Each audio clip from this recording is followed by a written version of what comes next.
Aujourd'hui, j'aimerais bien tordre le cou à une idée reçue, celle qu'en van life, c'est toujours tout beau tout beau. Salut les voyageurs, j'ai envie de faire cette petite vidéo avec vous pour démystifier un petit peu certaines choses et peut-être casser des légendes. Parce que ouais, les images de youtubeurs ou les images d'Instagram qui montrent des paysages de rêve à tout bout de champ, des endroits idylliques, des spot nights vraiment extraordinaires au bord de la forêt, au bord de la plage, au bord de la rivière, au bord de la montagne, au bord de ce que vous voulez, bah c'est pas tout à fait faux, mais c'est pas tout à fait vrai non plus. On voit souvent des images idylliques. Instagram a sa part de responsabilité là-dedans parce que des photos de bivouac dans des cadres de rêve, des endroits qui sont juste splendides avec une vue de ouf, eh bien, des photos comme ça on en voit plein. Sur Arnaud Voyage, on a notre beau van Arnaud depuis maintenant 2017 et on a déjà pas mal voyagé. D'ailleurs sur notre blog vous allez pouvoir trouver une carte interactive qu'on met en description dans la bio de cette vidéo, des endroits où on a déjà dormi. Alors il n'y a pas tout, il y en a certains, mais pas tout. Et sur cette carte, eh bien, vous allez voir des gros cœurs et des pastilles avec un petit camping-car. Parce qu'il y a certains endroits qui sont vraiment des endroits idylliques, des endroits qui font rêver. Mais il y a d'autres moments où la vie en van, c'est pas du tout ce qu'on croit. Parce qu'il pleut, parce qu'il fait froid, parce qu'on n'a pas trouvé où se stationner, parce qu'on est mis sur un bord de parking d'un supermarché ou d'une aire de camping-car et que du coup on est vraiment très loin de l'image de carte postale. Alors on va pas non plus se mentir, il y a des moments, le fait d'être dans ou proche de la civilisation, c'est choisi.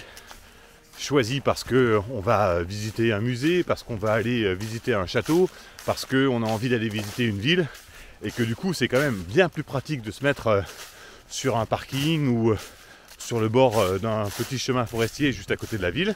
Donc là effectivement c'est voulu et dans ces cas-là on se plaint pas.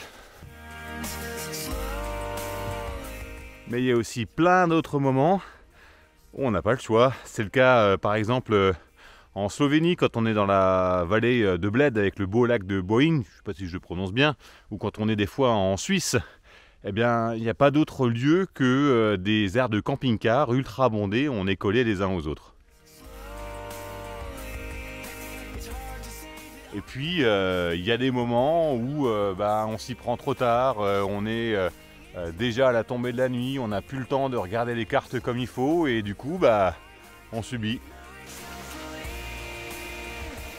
Et il y a d'autres moments, il y a déjà tellement de monde à l'endroit où on veut dormir qu'on est obligé de s'entasser ou se mettre un petit peu plus loin parce qu'il n'y a pas moyen de se garer. Alors c'est sûr que les applications comme Park4Night ou d'autres applications qui ont pour objectif de partager les informations et les spots à dodo, n'y sont pas pour rien dans cette surabondance de vannes le soir quand on a envie de se poser, mais ça fait partie du jeu et il ne faut peut-être pas oublier que il y a d'autres solutions aussi pour trouver un bel endroit. Vous pouvez travailler avec des cartes IGN, vous pouvez travailler avec Google Maps. Il y a plein de solutions pour éviter les endroits surbondés. Mais c'est vrai, des fois, il n'y a pas le choix.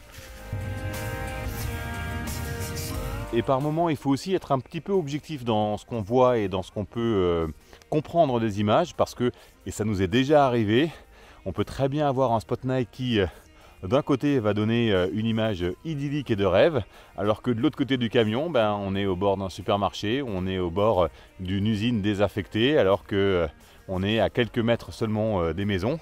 Mais pour la photo, waouh, ça fait le job, hein. Alors si je vous dis tout ça, c'est pas pour vous embêter, c'est juste pour vous dire de faire attention, parce que des fois, les images idylliques, c'est pas tout à fait ce qu'on croit. Et pour l'avoir déjà vécu, on peut vous dire que par moment on est un petit peu déçu, mais ça c'est des choses qui arrivent et que la vie en van c'est pas tout beau tout rose, que des fois on est effectivement sous la pluie, dans le froid, à des endroits qui ne font pas du tout rêver. c'est comme ça, il faut quand même apprécier le moment qu'on vit parce qu'on a la chance de pouvoir se balader en van et de voir des endroits qui par moments sont incroyables. Profitez-en, amusez-vous bien, kiffez votre vie en van, que ce soit pour des petits week-ends, pour des vacances ou beaucoup plus, pour ceux qui ont la chance de voyager beaucoup plus. Si vous avez des questions, n'hésitez pas à les mettre en bas dans la bio, histoire que j'y réponde. N'hésitez pas non plus à vous abonner, à liker et tout ça. Allez, je vous fais des bisous, à bientôt, ciao!